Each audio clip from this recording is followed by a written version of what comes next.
破壊、パーゲー、島崎藤村。第3章제3장1、もとより銀之助は牛松の素性を知るはずがない。1、애당초 긴노스케는 우시마츠의 내력을 알 리가 없다.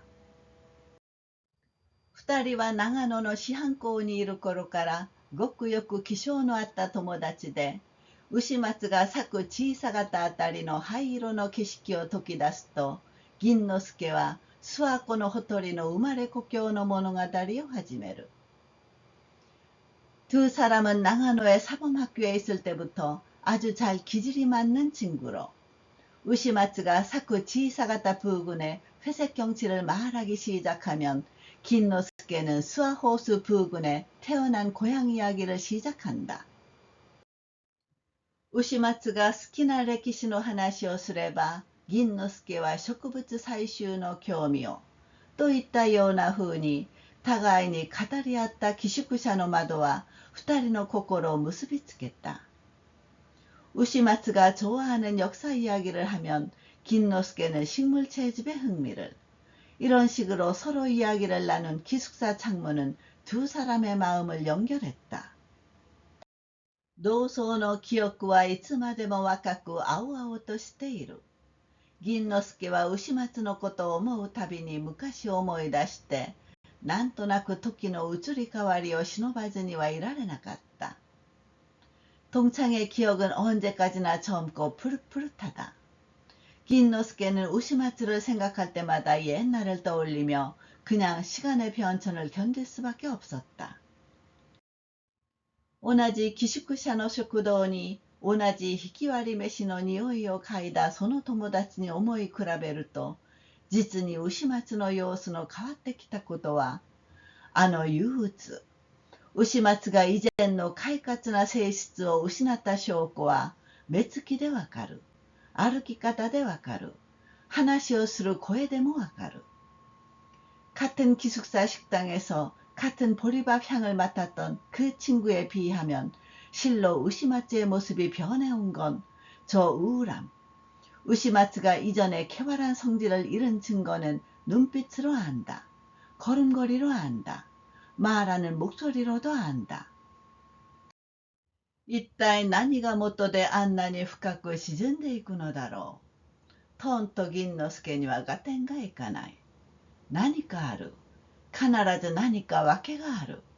こう考えてどうかして友達に忠告したいと思うのであった。도대체 뭐가 원인이 되어 저렇게 깊이 가라앉아가는 걸까? 도무지 긴노스케는 짐작이 안 간다. 뭔가 있어. 틀림없이 뭔가 이유가 있어. 이렇게 생각하고 어떻게든 친구에게 충고하고 싶다고 생각했다. 우시마츠가 렌게지에 引っ越した来る日、ちょうど日曜、午後から銀之助は訪ねて行った。途中で文平と一緒になって二人して苔むした石の階段を上がると、咲き残る秋草の道の突き当たったところに本堂、左は鐘楼、右が栗であった。우시마츠가 렌게지로 이사한 다음 날, 마침 일요일, 오후부터 긴노스케가 찾아갔다. 도중에 분배와 만나 둘이서 이끼 낀 돌계단을 올라가니 가을풀이 피어남은 길 막다른 곳에 본당, 왼쪽은 종루, 오른쪽이 살림집이었다. 六角形にできた共同の建物もあって、勾配のついた瓦屋根や大陸風の柱や白壁や、すべて過去の壮大と衰退と語るかのように見える。육각형으로 된 경당의 건물도 있고, 완만한 기와지붕과 대륙풍의 기둥과 흰 벽과 모두 과거의 장대함과 쇠퇴를 말하는 듯이 보인다. 黄ばんだイチョウの木の下に腰をこごめながら4年もなく落ち葉を履いていたのは寺男の翔太。瀬川君はおりますかと言われてバカ丁寧な挨拶。やがて翔太はほうきをそこに打ち捨てておいて、素足のままで栗の方へ見に行った。노란 은행나무 아래에 허리를 구부리며 여념도 없이 낙엽을 쓸고 있던 건 절에서 일하는 쇼타. 새가와군 있어요?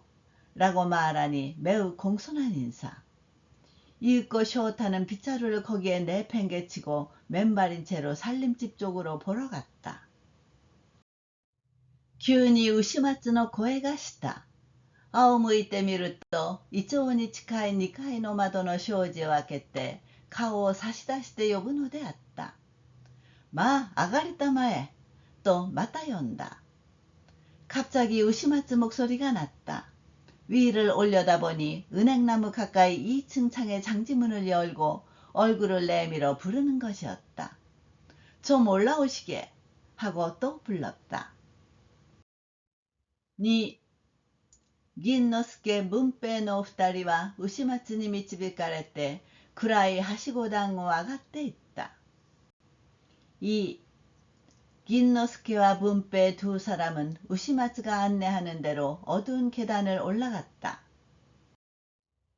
秋の日はイチョウの葉を通して部屋の内へ差し込んでいたので、変色した壁紙、かけてある軸、床の間に置き並べた本と雑誌の類まで、すべて木に反射して見える。가을빛이 은행잎을 뚫고 방 안으로 들고 있어서 변색된 벽지, 걸려있는 족자, 독고노마에 나란히 놓은 책과 잡지류까지 모두 노란색으로 반사되어 보인다.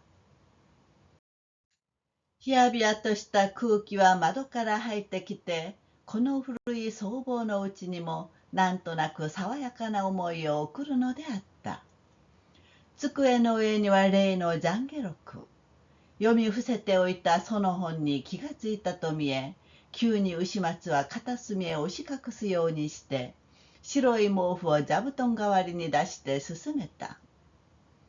서늘한 공기는 창문에서 들어와 이 오래된 승방 안에서도 왠지 상쾌한 기분이 들게 해주었다.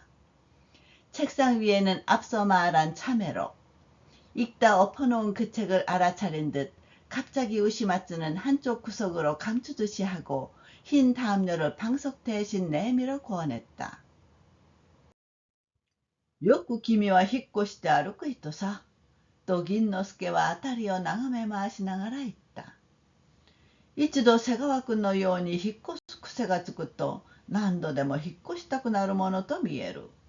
まあ、部屋の具合などは先の下宿の方が良さそうじゃないか。자네는 자주 이사 다니는 사람이군. 하고 긴노스케는 주변을 둘러보며 말했다.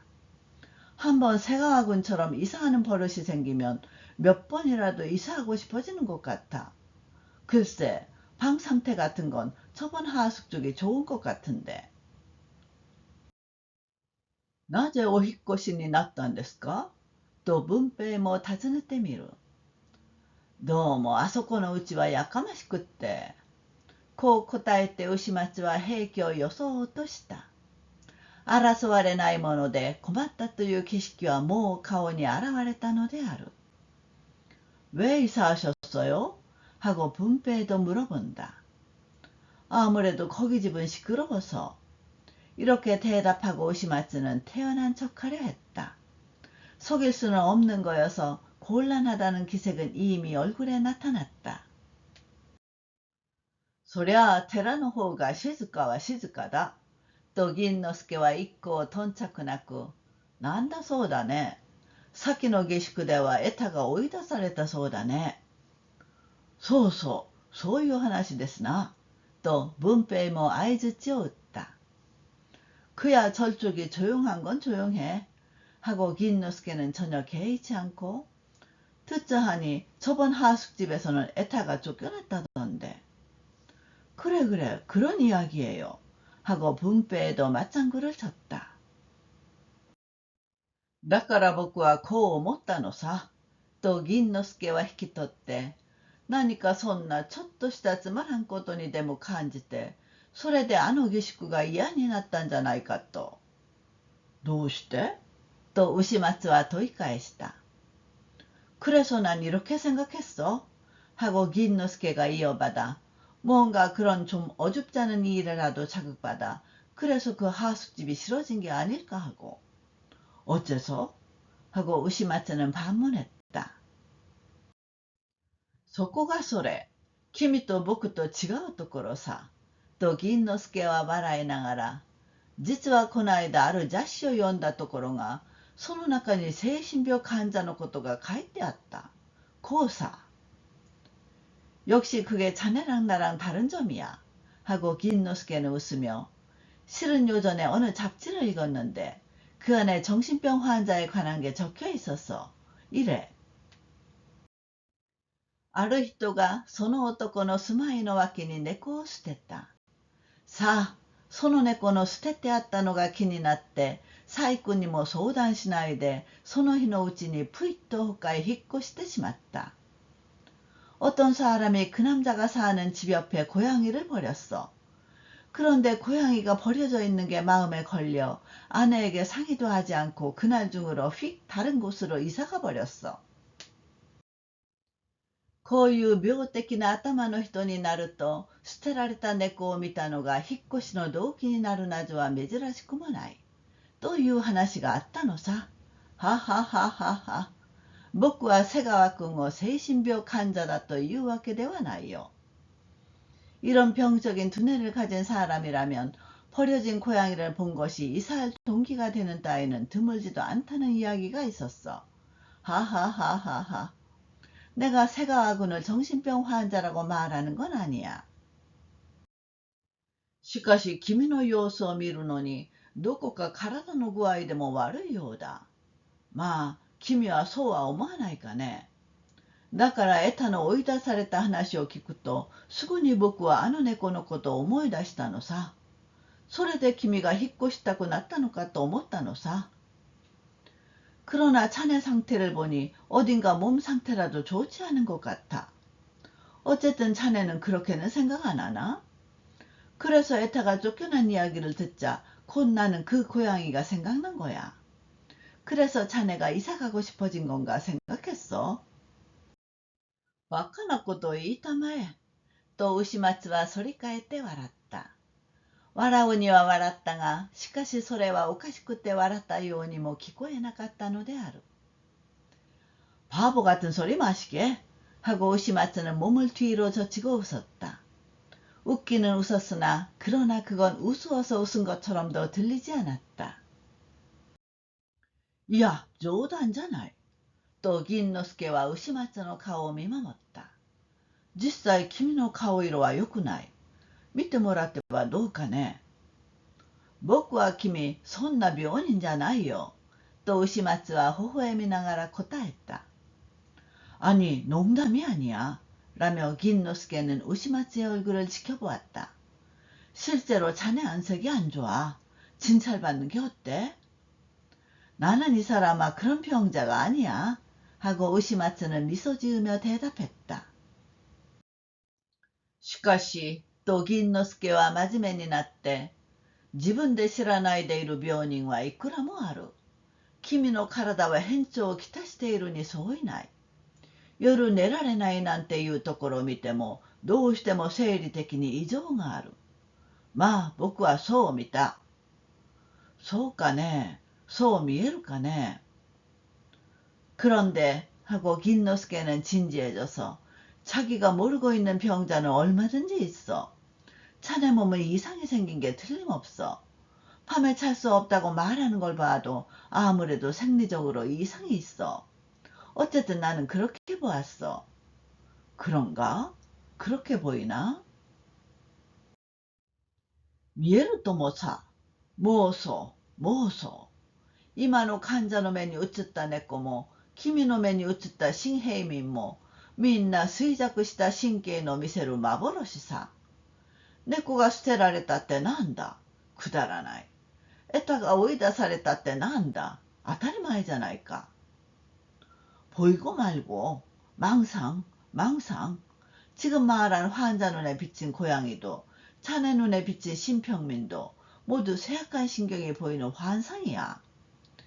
고양이가 버려진들 뭐 어때 시시하게. 애타가 쫓겨난들 뭐 어때? 당연하잖아.だから土屋君は困るよ。と牛松は相手の言葉を遮った。いつでも君は早飲み込みだ。自分でこうだと決めてしまうと、もう他のことは耳に入らないんだから。少しそういう君もありますな。또 문페이와 조사이났고. 그래서 쯔찌아구는 곤란해 하고 우시마츠는 상대 말을 가로막았다. 언제나 자네는 속단이야. 자기가 이렇다고 결정해버리면 이제 다른 건 귀에 들어오지 않으니까. 약간 그런 기미도 있지요. 하고 문페이는 약삭빠르다. だって引っ越し方があんまり出し抜けだからさ。と言って銀之助は気を変えて、しかし寺の方がかえって勉強はできるだろう。하여튼 이사가는 모양새가 너무 느닷없으니까 라고 말하고 긴노스케는 마음을 바꿔 하지만 저리 오히려 공부는 잘 될 거야. 前から僕は寺の生活というものに興味を持っていた。と牛松は言い出した。ちょうど下女の今朝時、北信に多くある女の名が湯沸かしを持って入ってきた。전부터 나는 절 생활이라는 거에 흥미가 있었어. 하고 우시마츠는 말을 꺼냈다. 마침 하녀 개사지 북신시에 많은 여자 이름가 주전자를 들고 들어왔다. 산 신시우진ほど 차오 다시나무 대하에も少なかろう。こういう飲み物を好むのは寒い山国に住む人々の生来の特色で、日に4、5回ずつ集まって飲むことを楽しみにする家族が多いのである。3. 신주인 만큼 차를 즐기는 사람도 드물 것이다. 이런 음료를 좋아하는 건 추운 산간지방에 사는 사람들의 타고난 특색으로 하루에 4~5번씩 모여서 마시는 걸 즐기는 가족이 많다. 우시마츠もやはり茶好きの仲間には漏れなかった。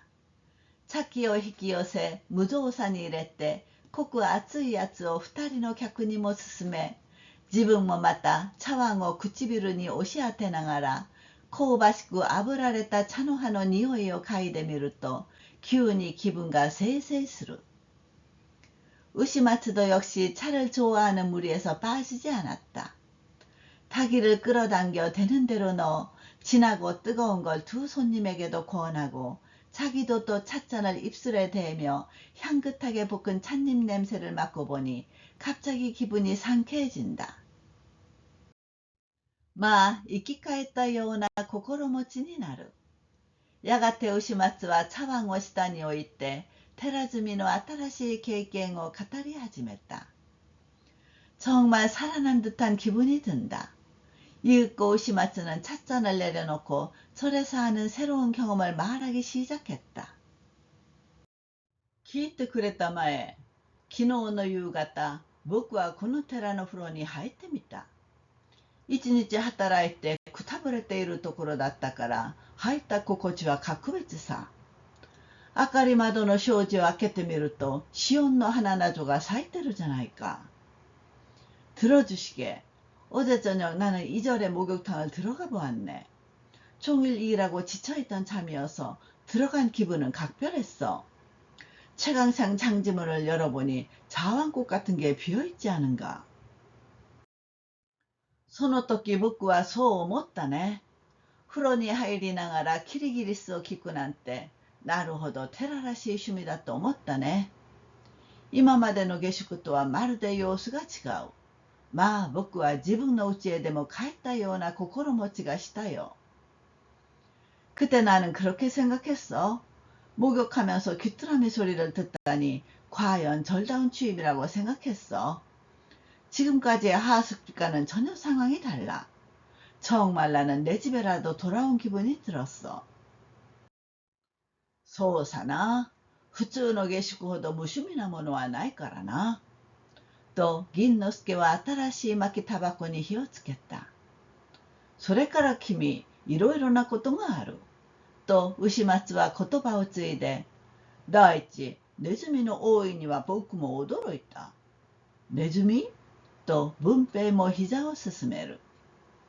그렇겠지. 보통 하숙집만큼 무치미한 건 없으니까. 하고 긴노스케는 새 관련 담배에 불을 붙였다. 그리고 자네 여러 가지가 있어. 라며 우시마츠는 말을 이어 첫째 쥐가 많아서 나도 놀랐어. 쥐? 하고 분배에도 솔깃해진다. 유배와僕の枕元へも来た。慣れなければネズミだって気味が悪いじゃないか。あまり不思議だから今朝その話をしたら奥様の言い草が面白い。어젯밤엔 내 머리맡에도 왔어. 익숙해지지 않으면 쥐도 징그럽잖아. 너무 신기해서 오늘 아침 그 이야기를 했더니 사모님 말이 재미있어.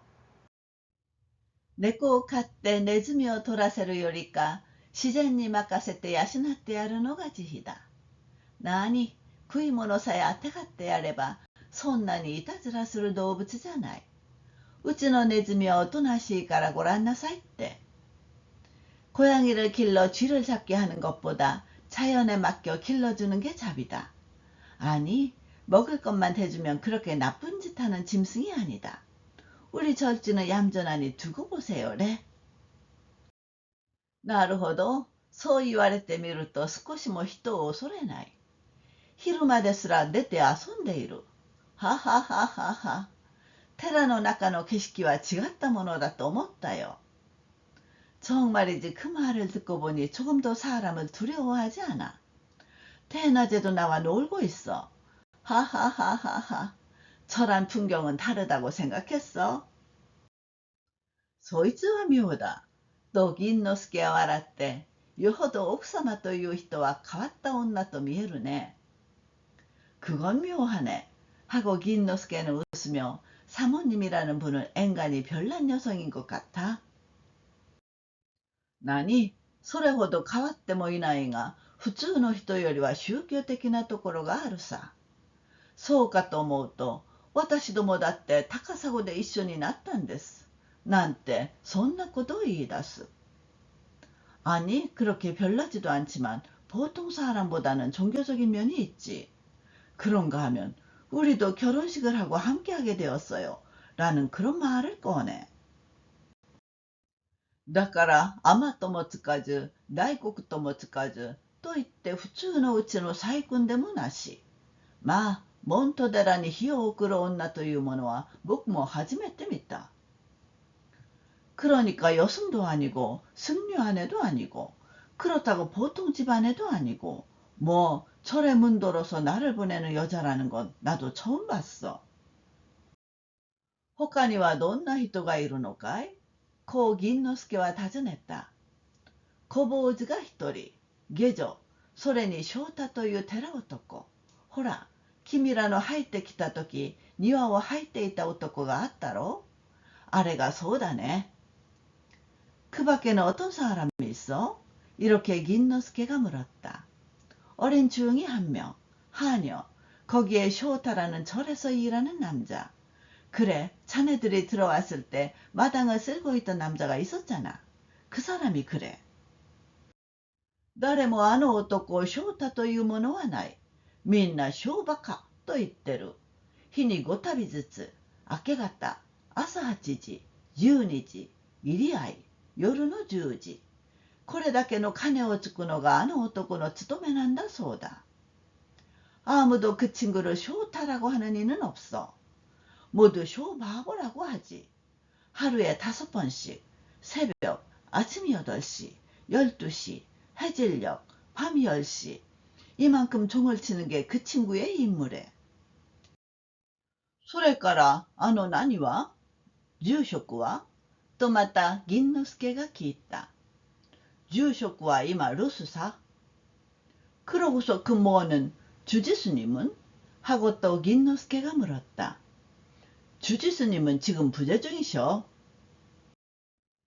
こう牛松は見たり聞いたりしたことを取り混ぜて話したのであった。しまいに慶之進の娘でこの寺へもらわれてきているというそのお塩の話も出た。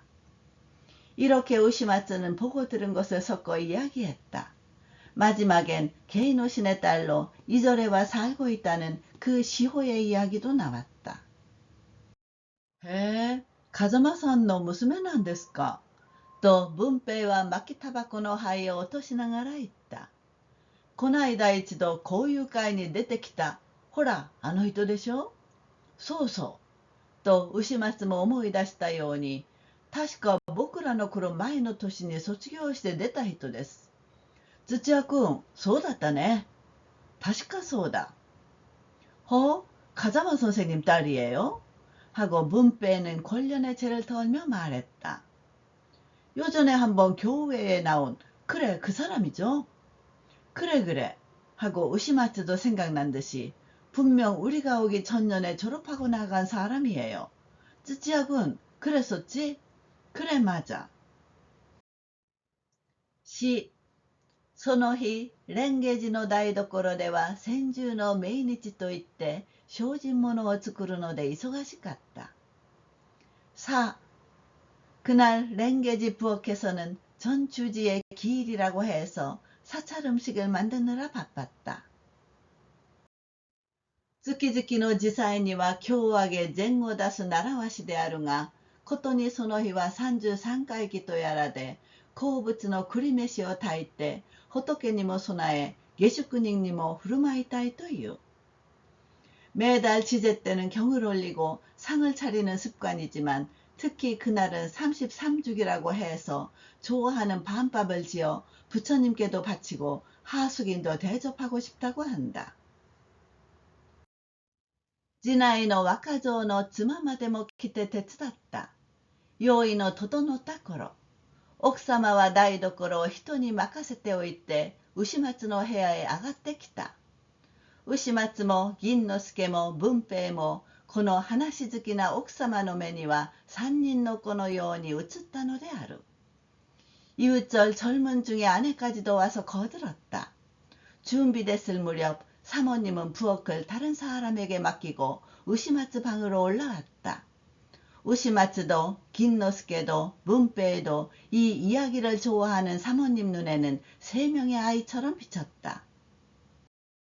昔物とは言いながら書生の話も分かってよくいろいろなことを知っていた。時々教えの話なども持ち出した。 옛날 사람이라고는 하지만 서생의 이야기도 이해하고 여러 가지를 잘 알고 있었다. 가끔 가르침에 관한 이야기 등도 꺼냈다. 奥様はまた12月27日のご周期のありさまを語り聞かせた。その冬の日は男女の団とが仏の前に集まって記念の一夜を送るという昔からの習慣を語り聞かせた。 사모님은 또 12월 27일에 주기의 모습을 들려주었다. 그 겨울날은 남녀 신도들이 부처님 앞에 모여 기념하는 하룻밤을 보낸다는 옛날부터의 습관을 들려주었다.説教もあり、度胸もあり、お伝承の朗読もあり、12時には男女一同お夜食の前に着くなぞ。そのお通夜の儀式の様々を語り聞かせた。 설교도 있고 독경도 있고 고승전 등의 낭독도 있고 12시에는 남녀일동 야식 상앞에 앉는 등 그 밤샘 의식에 이것저것을 들려주었다. 나무아미다부 또 옥사마와 히토리고토のように繰り返してやがて芸能神の退職のことを尋ねる。 나미아미타불 하고 사모님은 혼잣말처럼 되풀이하고 이윽고 게이노신의 퇴직에 관해 묻는다. 奥様に言わせると今の住職が芸能神のために尽くしたことは一通りでない。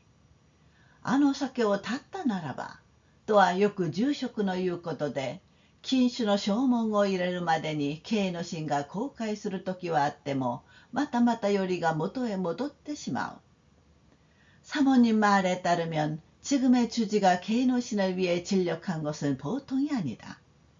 그 술을 끊었더라면 이는 주지가 자주 하는 말로 금주중서를 쓸 만큼 게이노신이 후회할 때는 있어도 거듭 원래대로 돌아가 버린다. 飲めば困るということは知りつつ、どうしても持った病には勝てないらしい。そのために敷居が高くなって、今では寺へも来られないような始末。あの不幸せな父親のためには、どんなにかお塩も泣いているとのことであった。마시면 곤란하다는 걸 알면서도 아무래도 지병은 이길 수 없는 것 같다. 그 때문에 문턱이 높아져 지금은 절에도 올 수 없는 처지. 그 불행한 아버지 때문에 시호도 작게 울고 있다는 것이었다. そうですか。いよいよ退職になりましたか。こう言って奥様は탄석した。그래요? 마침내 퇴직하셨어요? 이렇게 말하며 사모님은 탄식했다. 노리대 또 우시마츠와 思い出したように、昨日私がこちらへ引っ越してくるときに、風間さんは門の前までついてきましたよ。なぜこうして門の前まで一緒に来たか、それは今説明しようとも思わない。なんてそう言って、それからぷいっと別れていってしまいました。ずいぶん酔っていましたっけ。어쩐지 라며 우시마츠는 생각난 듯 어제 제가 여기로 이사 올 때 가자마 선생님이 문 앞까지 따라왔어요.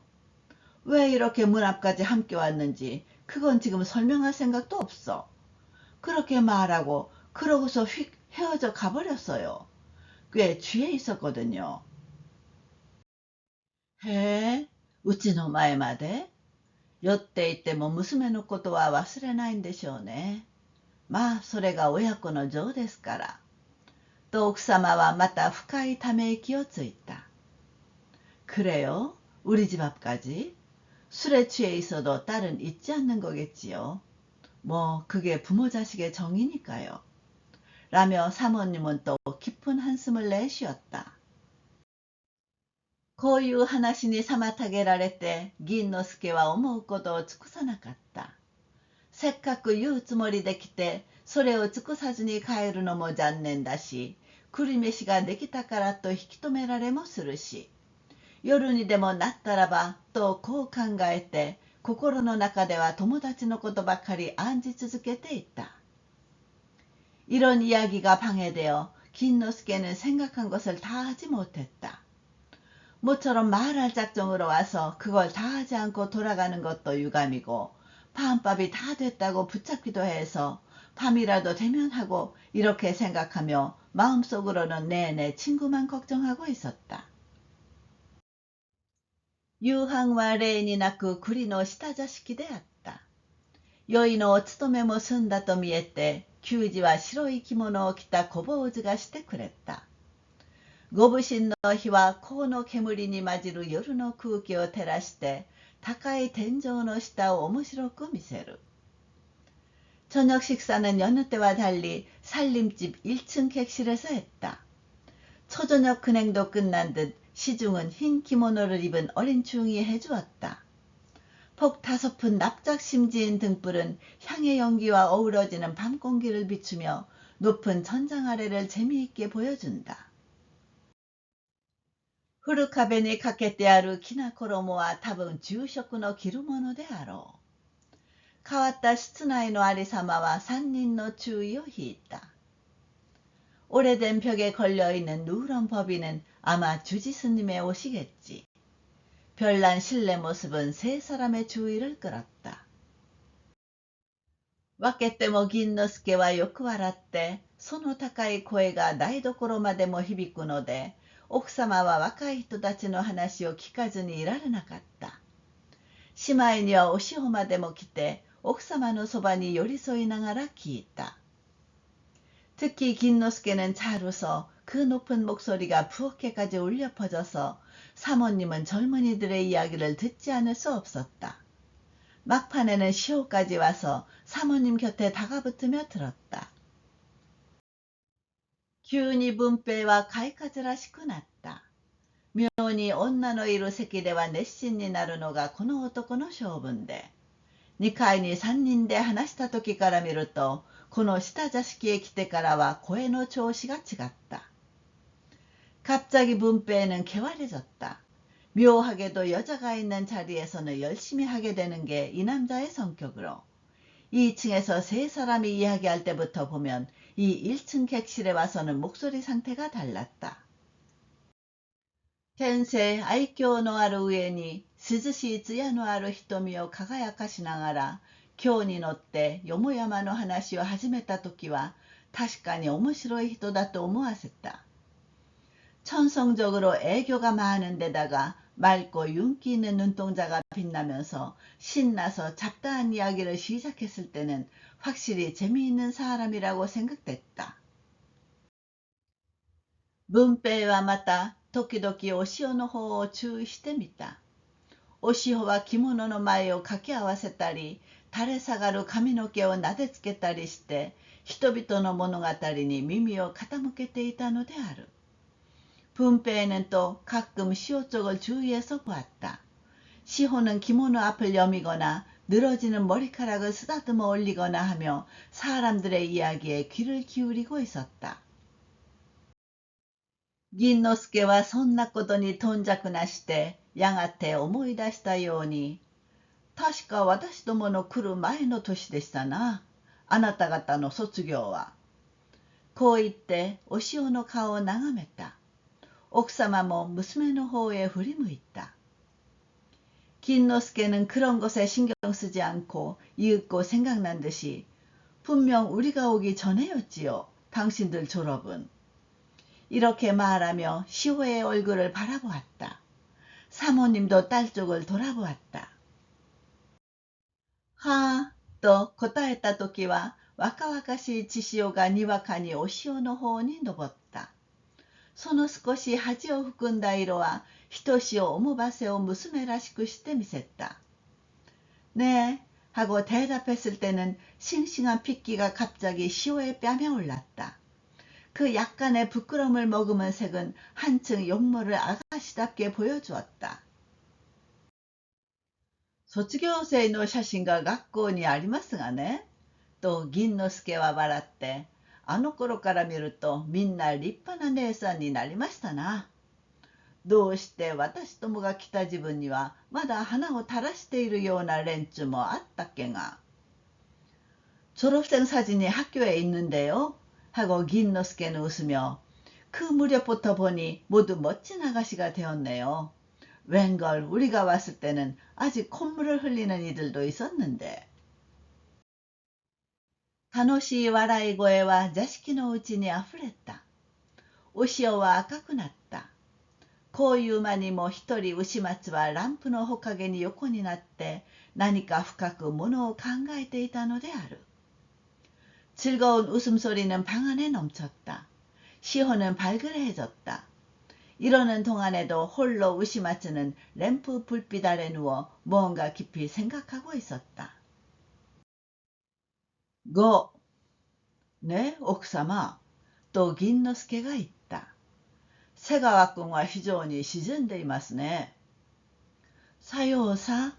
또 옥사마와 고쿠비を가시게루. 저기요 사모님. 하고 긴노스케가 말했다. 세가와군이 매우 가라앉아 있네요. 그러네요. 라며 사모님은 고개를 갸우뚱한다.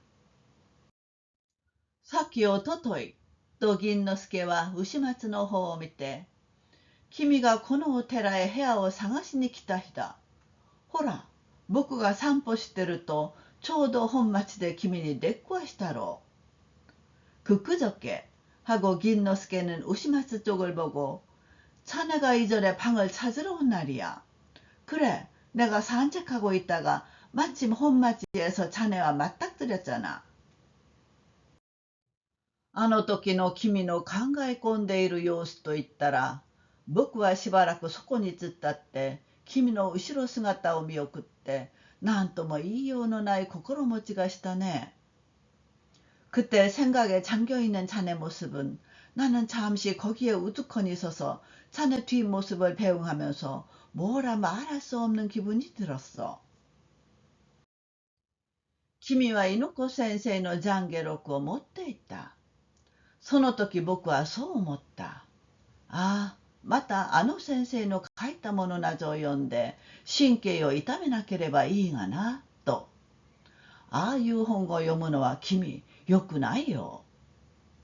자네는 이노코 선생님의 참여록을 갖고 있었어. 그때 나는 그렇게 생각했어. 아, 또 그 선생님이 쓴 것들을 읽고 신경이 아파지지 않으면 좋을 텐데 하고. 그런 책을 읽는 건 자네 안 좋아. 낮에 또 우시마츠와 미호의 것이다. だって君、あまり感化を受けるのは良くないからさ。感化を受けたってもういいじゃないか。왜? 라며 우시마츠는 몸을 일으켰다. 왜냐면 자네, 너무 감화를 받는 건 안 좋으니까 말이야. 감화를 받아도 괜찮잖아.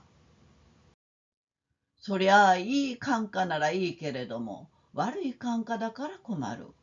見たまえ、君の性質が変わってきたのは、あの先生のものを読み出してからだ。그야 좋은 감화라면 좋지만 나쁜 감화니까 곤란하지. 보시게, 자네 성질이 변하기 시작한 건 그 선생님 걸 읽기 시작하면서부터야. 이노코先生は下手だから、ああいう風に考えるのも無理はない。普通の人間に生まれたものが何もあの真似をしなくてもよかろう。あれほど極端に悲しまなくてもよかろう。이노코 선생님은 애타니까 그런 식으로 생각하는 것도 무리는 아니야. 보통 사람으로 태어나니가 뭐 그 흉내를 내지 않아도 되잖아.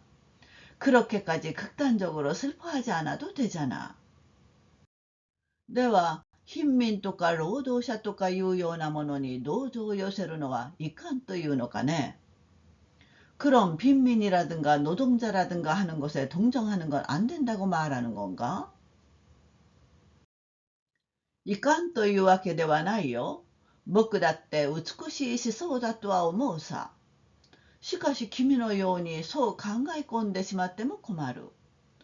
なぜ君はああいうものばかり読むのかね。なぜ君は沈んでばかりいるのかね。一体君は今何を考えているのかね。안 된다는 건 아니야. 나도 아름다운 사상이라고는 생각해. 그러나 자네처럼 그렇게 빠져버려도 곤란해. 왜 자네는 그런 것만 읽는 거야? 왜 자네는 가라앉아만 있는 거야? 도대체 자네는 지금 무슨 생각을 하고 있는 거야? 僕かい？別にそう深く考えてもいないさ。君らの考えるようなことしか考えていないさ。でも何かあるだろう？何かとは？何か原因がなければそんなに性質の変わるはずがない。나 말이야? 별로 그리 깊은 생각도 없어. 자네들이 생각하는 그런 것밖에 생각하고 있지 않아. 하지만 뭔가 있겠지. 뭔가라니. 뭔가 원인이 없으면 그렇게 성질이 변할 리가 없어. 僕はこれで変わったかね。変わったとも。まるでシアンコ時代の瀬川君とは違う。あの自分は君、ずっと快活な人だったね。내가 이걸로 변한 건가? 변했고 말고 처녀 사범학교 시절의 새가와군하고는 달라. 그 당시는 자네 훨씬 쾌활한 사람이었어. だから僕はこう思うんだ。元来君は不細でばかりいる人じゃない。ただあまり考えすぎる。もう少し他の方面へ心を向けるとかなんとかして自分の性質を伸ばすようにしたらどうかね。그래서 나는 이렇게 생각해. 원래 자네는 우울해하기만 하는 사람이 아니야. 그저 너무 생각이 많아. 좀 더 다른 쪽으로 마음을 돌린다든가 어떻게든 해서 자기 성질을 키우도록 하면 어떨까? こないだから僕は言おう言おうと思っていた。実際君のために心配しているんだ。まあ体の具合でも悪いようなら早く医者に見せて自分で自分を救うようにするがいいじゃないか。요전부터 나는 말해야겠다고 생각했었어. 사실 자네 때문에 걱정하고 있어. 뭐 몸 상태가 좋지 않다면 빨리 의사에게 진찰을 받아 스스로를 구하는 게 좋지 않을까? しばらく座敷の中はしんとして話し声が絶えた。牛松は何か思い出したことがあると見え、急に送信した人のようになって呆然としていたが、やがて気がついて我に返った頃は顔色が少し青ざめて見えた。잠시 방아는 잠잠히 말소리가 끊겼다. 우시마츠는 뭔가 생각난 게 있는 듯 갑자기 상심한 사람처럼 되어 멍하니 있었지만 이윽고 정신 차려 자기를 되찾았을 때는 안색이 좀 창백해 보였다. どうしたい君はと銀之助は不思議そうに牛松の顔を眺めて、ははははは、妙に黙ってしまったね。어떻게 된 거야, 자네는? 하고 긴노스케는 이상하다는 듯이 우시마츠의 얼굴을 바라보고 하하하하하 묘하게 입을 다물어 버렸네. 하하하하하하하하 또 우시마츠와 와라이 마기라와してしまった。銀之助も一緒になって笑った。奥様とお塩は二人の顔を見比べて熱心に聞き惚れていたのである。하하하하하하하하하 하고 우시마츠는 웃어 얼버무려 버렸다. 긴노스케도 함께 웃었다. 사모님과 시어는 두 사람의 얼굴을 비교해보며 열심히 넋을 잃고 듣고 있었다. 土屋君は残下録をお読みでしたかと文平は話を引き取った。いいえ、まだ読んでみません。こう銀之助は答えた。쯔찌아군은 참회록을 읽으셨어요? 하고 문배는 이야기를 이어받았다. 아니요, 아직 안 읽어봤어요. 이렇게 긴노스케는 대답했다. 何か猪子という先生の書いたものをご覧でしたか私はまだ何にも読んでみないんですが。뭔가 그 이노코라는 선생님이 쓴 걸 보셨어요? 저는 아직 아무것도 안 읽어봤는데요. そうですな。僕の読んだのは労働というものと、それから現代の市場と仮想社会。あれを瀬川君から借りてみました。なかなかいいところがありますよ。力のある深刻な筆で。글쎄요. 제가 읽은 건 노동이라는 것하고 그러고서 현대사조와 하층사회. 그걸 세가와군한테 빌려보았어요. 꽤 좋은 점이 있어요. 힘있는 심각한 글이고. 一体あの先生はどこを出た人なんですか確か高等師範でしたろう。 도대체 그 선생님은 어디를 나온 사람이에요? 분명 고등사범이었겠죠. こういう話を聞いたことがありましたっけ先生が長野にいた時分、郷里の方でもとにかくああいう人を江田の中から出したのは名誉だと言って甲州に頼んだそうです。そこで先生が出かけていった。すると宿屋で断られて泊まるところがなかったとか。이런 이야기를 들은 적이 있어요. 그 선생님이 나가노에 있을 때 고향 쪽에서도 여하튼 그런 사람이 에타 중에서 나온 것은 명예라고 해서 강습을 부탁했다고 해요. 그래서 그 선생님이 나갔죠. 그랬더니 숙소를 거절당해 잘 곳이 없었다던가. そんなことが面白くなくて長野を去るようになった。なんて、まあ、師範校を辞めてから先生も勉強したんでしょう。妙な人物が新平民나조の中から飛び出したものですな。그런 일이 마음에 안 들어 나가노를 떠나게 되었다. 라는 사범학교를 그만두고 나서 그 선생님도 공부가 됐겠죠. 묘한 인물이 신평민 속에서 튀어나온 거네요. 僕もそれは不思議に思ってる。あんな下等人種の中からとにかく思想界へ頭を出したなんて、どうしても私にはその理由がわからない。나도 그건 이상하게 생각하고 있어. 그런 하등 인종 속에서 어쨌든 사상계의 머리를 내밀었다니. 아무래도 나는 그 이유를 모르겠어. しかし先生は肺病だというから、あるいはその病気のためにあそこまで行ったものかもしれません。へえ、肺病ですか. 하지만 그 선생님은 폐병이라고 하니까 어쩌면 그 병 때문에 거기까지 간 걸지도 몰라요. 그래요? 폐병이에요? 実際病人は真面目ですからな。死というやつを目の前に置いてしょっちゅう考えているんですからな。あの先生の書いたものを見てもなんとなくこう人に迫るようなところがある。あれが肺病患者の特色です。まあ、あの病気のおかげで偉くなった人はいくらもある。실제로 환자는 진지하니까요.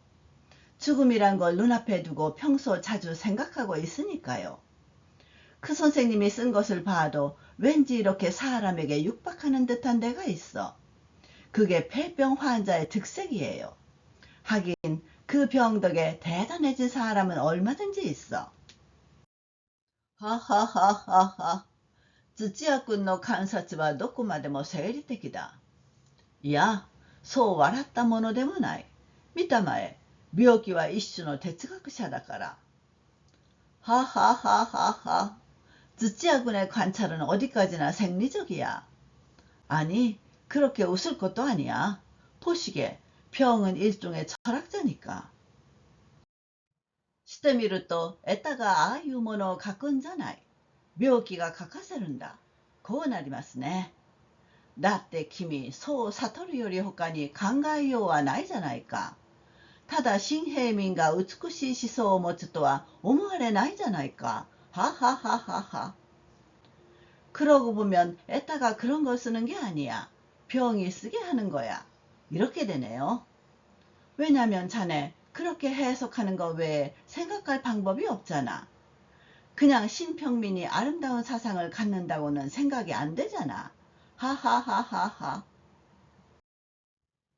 こういう話を銀之助と文平とがしている間、牛松は黙ってランプの火を見つめていた。おのずと外に現れる苦悶の情は、頬の色の若々しさに混じって、一層その男らしい面ばせを沈鬱にしてみせたのである。이런 이야기를 긴노스케와 문패가 하고 있는 동안 우시마츠는 입 다물고 램프의 불을 응시하고 있었다. 자연히 밖으로 드러나는 고민의 감정은 볼빛의 풋풋함과 어우러져 한층 그 남자다운 외모를 침울하게 해보였다. 차가 出てから3人は別の話に移った。奥様は旅先の住職の噂などを始めて客の心を慰める。 차가 나오고 나서 세 사람은 다른 이야기로 넘어갔다. 사모님은 여행지의 주지스님의 이야기 등을 시작해 손님의 마음을 위로한다. 小坊主は隣の部屋の柱にもたれて一人で船を漕いでいた。台所の庭の方から遠く寂しく地響きのように聞こえるは小馬鹿が米をつく音であろう。夜も更けた。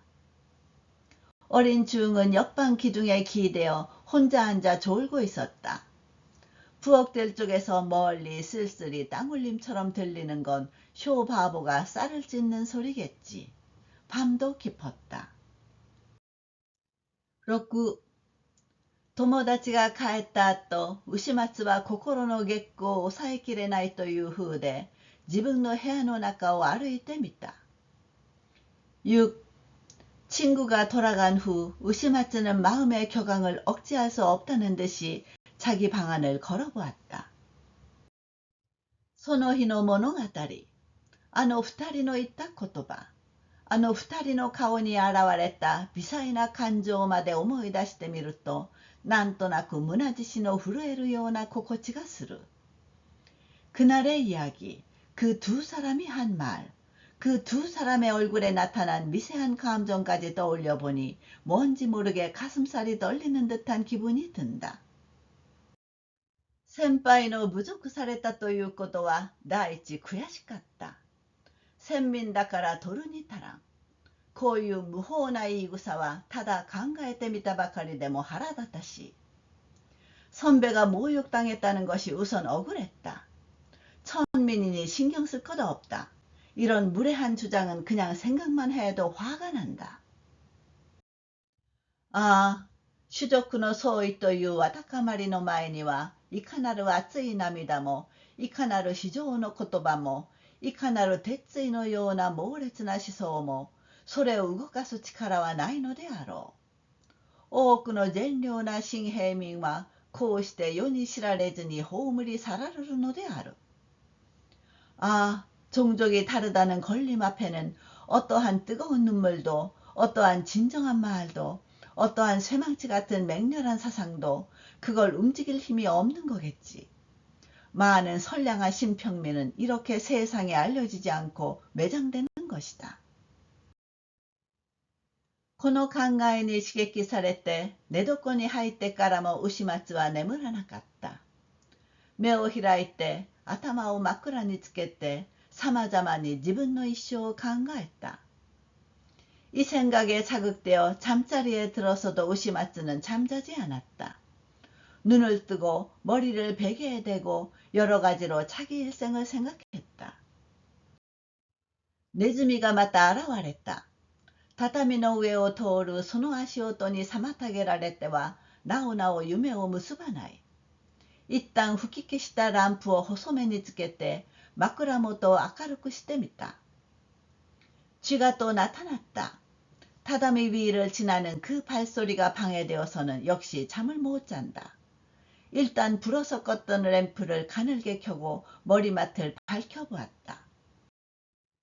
暗い部屋の隅の方に影のように動く小さな動物の端っこさ。人を人とも思わず長い尻尾を振りながら出たり入ったりするそのありさまは憎らしくもありおかしくもあり、キキッと鳴く声はこの古い壁のうちに秋の夜の寂しさを添えるのであった。어두운 방구석 속에 그림자처럼 움직이는 작은 동물의 민첩함.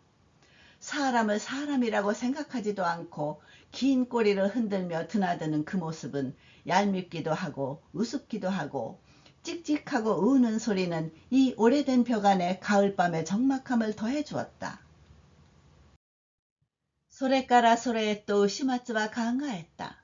一つとして不安に思われないものはなかった。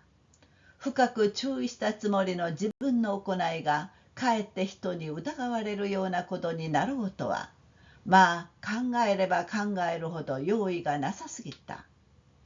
잇따라 우시마츠는 생각했다.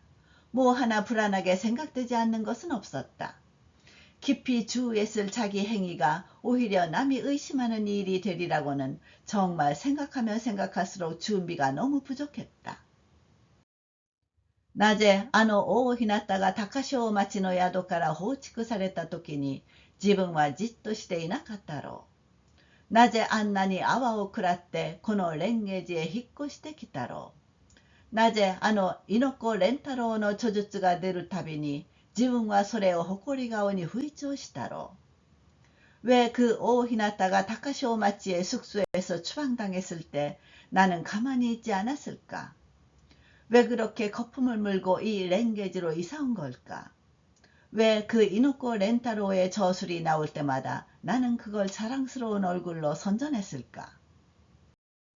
낮에 안나니先輩の弁護をして何か先輩と自分との間には一種の関係でもあるように人に思わせたろう。なぜ先輩の名前を人の前で口に出したろう。왜 그렇게 선배 변호를 하고 뭔가 이렇게 그 선배와 나 사이에는 일종의 관계라도 있다는 듯이 남이 생각하게 했을까? 왜 그 선배 이름을 그렇게 다른 사람 앞에서 꺼냈을까? 낮에 나이쇼で先輩の書いたものを買わなかったろう。なぜ一人で部屋のうちに隠れて読みたい時にそっと出して読むという知恵が出なかったろう。왜 은밀히 선배가 쓴 것을 사지 않았을까? 왜 혼자 방 안에 숨어서 읽고 싶을 때 살짝 꺼내 읽는 그런 지혜가 나오지 않았을까? 思いつかれるばかりでまとまりはつかなかった。一夜はこういうふうにしとねの上で震えたり反問したりして暗いところをさまよったのである。明くる日になっていよいよ牛松は深く心を配るようになった。생각하다 지칠 뿐 결말은 나지 않았다. 하룻밤은 이런 식으로 요 위에서 떨거나 번민하거나 하며 어두운 곳을 방황했다. 다음 날이 되어 드디어 우시마츠는 깊이 마음을 쓰게 되었다. 過ぎ去ったことはもう仕方がないとして、これから先を用心しよう。蓮太郎の名、人物、著述、一切、あの先輩に関したことは決して人の前で口に出すまい。こう用心するようになった。지난 일은 이제 어쩔 수 없다 치고 이제부터 앞날을 조심하자. 렌타로의 이름, 인물, 저술, 일체, 그 선배에 관한 건 결코 다른 사람 앞에서 입 밖에 내지 않겠다. 이렇게 조심하게 되었다. さあ、父の与えた戒めは身にしみじみと応えてくる。隠せ。実にそれは生き死にの問題だ。あの仏弟子が墨染めの衣に守りやつれる多くの戒めも、この一回に比べては一層何でもない。아, 아버지가 해준 훈계는 몸에 절실히 사무쳐 온다. 숨겨라. 실로 그건 생사의 문제다. 저 불제자가 검은 빛의 승려 옷으로 지키며 여위는 많은 계율도 이 일계에 비하면 차라리 아무것도 아니다. 祖師を捨てた仏弟子は堕落と言われて済む。親を捨てたエタの子は堕落でなくて霊落である。소사를 버린 불제자는 타락이란 말을 듣고 끝난다. 부모를 버린 에따의 자식은 타락이 아니라 영락이다. 決してそれとは打ち明けるな。とは固く父も言い聞かせた。これから世に出て身を立てようとする者が誰が好んで打ち明けるような真似をしよう。절대로 그렇다고 드러내지 마라. 라고는 굳게 아버지도 가르쳤다. 앞으로 세상에 나가 입신하려는 자가 누가 좋아서 드러내는 짓을 하겠는가. 우시마츠もようやく20した。思えばいい年だ。ああ、いつまでもこうしていきたい。と願えば願うほど余計に得たとしての切ない自覚が湧き上がるのである。우시마츠도 겨우 24시다. 생각하면 좋은 나이다.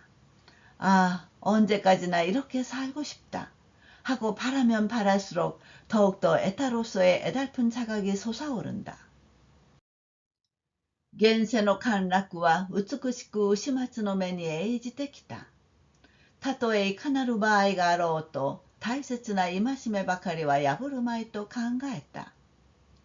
현세의 활락은 아름답게 우시마츠 눈에 비춰왔다. 비록 어떤 상황이 있더라도 소중한 훈계만은 깨지 않겠다고 생각했다.